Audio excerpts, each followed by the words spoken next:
Welcome to our channel. Today we how to log into Wave for invoicing contractors for renovations. Quick tutorial step by step clearly. Open your preferred web browser. In the address bar, type in the URL for Wave. Press enter to navigate to the Wave homepage. On the homepage, look for the sign in button located at the top right corner. Click on the sign in button to proceed. You will be directed to the login page. Here, enter the email address associated with your Wave account. Next, type in your password in the designated field.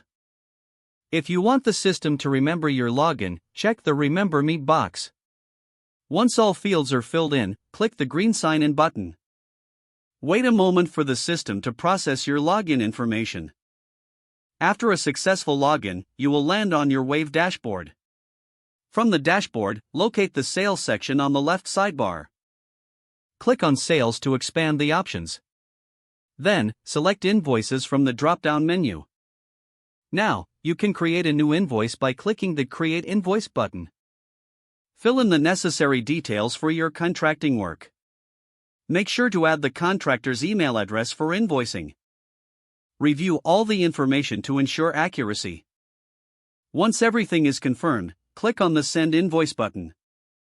Your contractor will receive the invoice via email shortly. You're all set to manage your invoices efficiently through Wave. If the page does not load, refresh the browser or try again in a private or incognito window. Make sure you are using the correct email address, then retype it carefully to avoid small typos. If your password is not accepted, use the reset option and create a new strong password you can remember.